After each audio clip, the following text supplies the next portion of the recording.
Hello friends, welcome back to my YouTube channel. आज फिर हाजिर हूँ मैं एक नई वीडियो के साथ जो कि आपके लिए हेल्पफुल और इंफॉर्मेटिव होने वाली है। आज की जो मेरी वीडियो का टॉपिक रहेगा वो स्कूल एडमिशन से रिलेटेड रहेगा कि आप अगर पुर्तगाल में आ रहे हैं या फिर आने की सोच रहे हैं, तो आप अपनी फैमिली को साथ लेकर आने की सोच रहे हैं, तो आप अपने बच्चे का एडमिशन कैसे करवा सकते हैं पुर्तगाल के अंदर।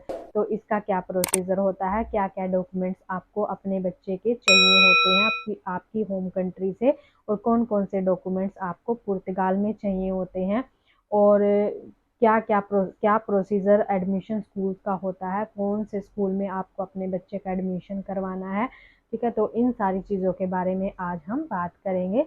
तो टाइम ना वेस्ट करते हुए स्टार्ट करते हैं वीडियो को। और हाँ फ्रेंड्स, मैं एक बात और बताना चाहूँगी कि अगर आपको ये मेरी वीडियो थोड़ी सी हेल्पफुल लगे तो आप इस वीडियो को सब्सक्राइब और लाइक करना ना भूलिए, क्योंकि आपका एक लाइक और सब्सक्राइब मेरे लिए बहुत ही इम्पोर्टेंट होता है।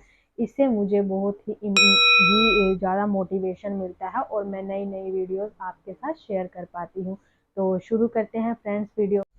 फर्स्ट ऑफ ऑल हम बात करेंगे बच्चे के स्कूल के एडमिशन के डॉक्यूमेंट्स क्या क्या चाहिए होते हैं। ठीक है, तो आपको अपनी होम कंट्री से सबसे पहले बच्चे के जो लास्ट क्लास का रिपोर्ट कार्ड है, जो बच्चे ने कंप्लीट कर ली है क्लास, उसका रिपोर्ट कार्ड चाहिए होगा। बच्चे का बर्थ सर्टिफिकेट चाहिए होगा और लिविंग सर्टिफिकेट। कई बार लिविंग सर्टिफिकेट मांग लेते हैं स्कूल वाले, कभी मांगते भी नहीं है। ठीक है, तो ये आप अपने साथ अगर लेकर आ जाते हैं तो अच्छी बात है। लेकिन आपको जो ये दो डॉक्यूमेंट हैं, बर्थ सर्टिफिकेट और स्कूल का रिपोर्ट कार्ड, ये आपको अपोस्टाइल भी करवाने जरूरी हैं। ये अपोस्टाइल आपके एक्सटर्नल अफेयर से हो जाएंगे, तो ये आपको जरूर करवाने हैं यहाँ से। तो ये जब आप डॉक्यूमेंट्स जब आप पुर्तगाल में आएंगे उसके बाद आपको ये दोनों तीनों डॉक्यूमेंट्स आपको ट्रांसलेट करवाने हैं पुर्तगीज लैंग्वेज में। ठीक है, क्योंकि अगर आपके डॉक्यूमेंट पुर्तगीज लैंग्वेज में नहीं होंगे तो स्कूल वाले एक्सेप्ट नहीं करते हैं। वो फिर आपको बोलेंगे कि आप ट्रांसलेट करवा कर लेकर आओ इनको। ठीक है, तो सेकंड आपका काम हो गया ट्रांसलेट का। उसके बाद आपको एक डॉक्यूमेंट्स और चाहिए होता है पुर्तगाल में आने के बाद, वो होता है जुनता। जुनता एक रेजिडेंशियल सर्टिफिकेट होता है, जो आपका रेजिडेंस का प्रूफ होता है कि ये इस प्लेस पर रहते हैं। ठीक है, तो वो आपसे, अगर आपके पास जुनता होगा तभी आपके बच्चे का एडमिशन हो पाएगा, बिना जुनता के आपके बच्चे का एडमिशन नहीं होगा, क्योंकि जुनता के हिसाब से ही आप अपने बच्चे का स्कूल फाइंड आउट कर पाओगे। ठीक है, क्योंकि जहाँ का आपका जुनता होता है वहीं का ही आपका स्कूल वो प्रोवाइड करते हैं। आसपास का स्कूल प्रोवाइड, जिस भी एरिया में रह रहे हैं तो उस एरिया का आप जुनता बनवा लीजिए। उसके बाद आपको स्कूल जाना है। जिस एरिया में रह रहे हैं उस स्कूल का एक ग्रुपामेंटू स्कूल, यहाँ का कहते हैं ग्रुपामेंटू स्कूला। ठीक है, जो कई स्कूल्स होते हैं जो उस एरिया के, जो स्कूल का हेड ऑफ स्कूल होता है, तो उस स्कूल में आपको जाना होगा। वो आप नेट से भी पता कर सकते हैं या आसपास के जो लोग रह रहे हैं उनसे भी पता कर सकते हैं कि यहाँ का ग्रुपामेंटू ऑफ स्कूल कौन सा है। तो आपको उस स्कूल में जाना है सारे डॉक्यूमेंट्स को लेकर। स्कूल में रह रहे हैं, जिस भी एरिया में रह रहे हैं, तो आप उस एरिया के हेड ऑफ द स्कूल चले जाइए सारे डॉक्यूमेंट्स लेकर। तो वो आपसे फॉर्म फिल करवाते हैं। फॉर्म फिल करवाएंगे जब वो आपसे, तो आपसे वो पूछेंगे कि आप वो 5 स्कूल फिल करवाते हैं आपके नियर बाय। जो भी आपके जुनता के नियर बाय स्कूल्स आते हैं वो 5 स्कूल्स उसमें फिल करवाते हैं।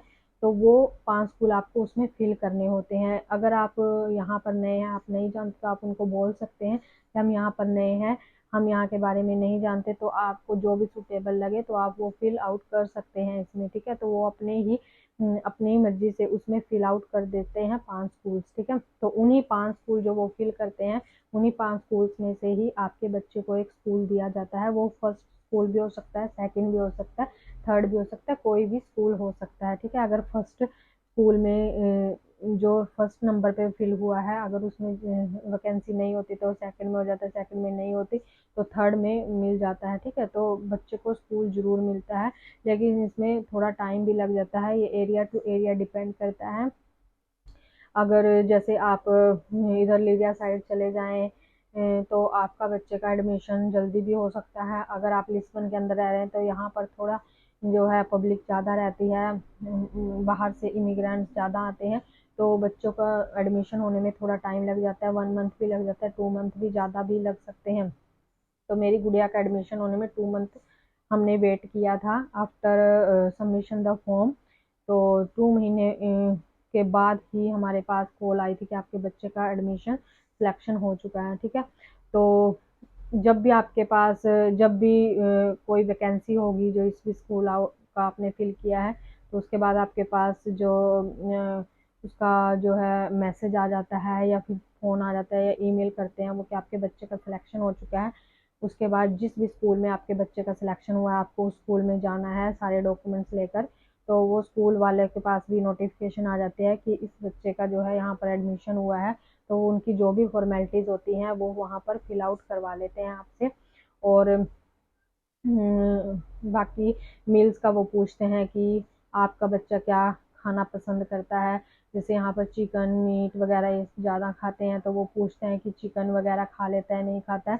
तो अगर आप मना करेंगे तो वो नहीं देंगे। ठीक है, जो जो चीज़ें आप वो फॉर्म फिल करवाएंगे, तो आप जो भी फॉर्म में फिल करेंगे तो वही चीज़ें आपके बच्चे को प्रोवाइड करवाई जाएंगी। ठीक है फ्रेंड्स, और यहाँ की जो फीस है वो कुछ भी फीस नहीं है, बिल्कुल आपका बच्चा बिल्कुल फ्री पड़ेगा। यहाँ पे कोई फीस नहीं है क्योंकि गवर्नमेंट स्कूल्स होते हैं और खाने के कोई चार्जेस नहीं होते, खाना बिल्कुल फ्री होता है।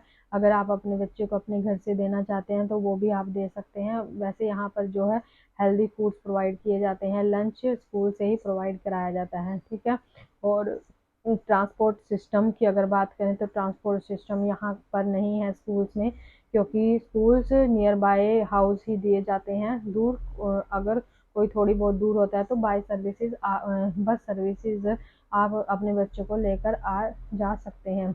अगर आप, और यहाँ पर एक फैसिलिटी और है कि अगर आप जॉब करते हैं कहीं पर, पेरेंट्स दोनों जॉब करते हैं, तो आप स्कूल में कॉन्ट्रैक्ट दिखा सकते हैं कि मैं इतनी टाइम तक मेरी जॉब होती है। तो वो उतने टाइम तक बच्चे को रख लेते हैं। मैक्सिमम जो टाइम इनका होता है वो 6 PM होता है, 6 in the evening। तो अगर आप जैसे आपकी 5 साढ़े 5 बजे तक छुट्टी होती है तो आप आराम से 6 o'clock तक आप अपने बच्चे को लेके जा सकते हैं। बुक्स, और हाँ फ्रेंड्स, अगर बुक्स की बात करें तो बुक्स स्कूल से ही प्रोवाइड कराई जाती हैं, आपको कोई बुक्स लेने की ज़रूरत नहीं पड़ेगी।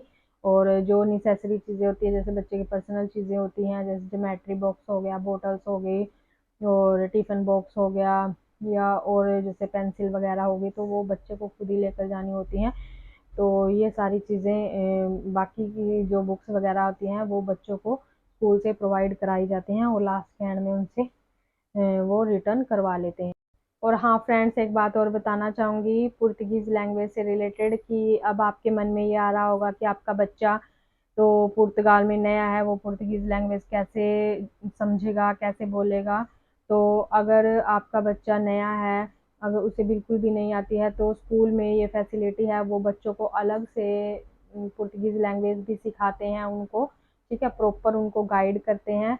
तो मैक्सिमम 6 मंथ के अंदर आपका बच्चा समझने और बोलने लग जाता है पुर्तगीज़ लैंग्वेज। तो इसमें कोई प्रॉब्लम नहीं है, क्योंकि बच्चों के साथ अगर बच्चा कम से कम 6 7 घंटे रहेगा तो वो ऑब्वियस सी बात है कि वो जल्दी सीखेगा ही सीखेगा। क्योंकि यहाँ की जो टाइमिंग होती है वो 9 to 5 तक होती है, 9 to 5:30 भी हो जाती है कई बार। तो इतने लंबे टाइम में वो आसानी से बच्चों के साथ घुल मिल जाएगा, तो वो आसानी से सीख जाएगा बच्चा। तो इसमें कोई घबराने वाली बात नहीं।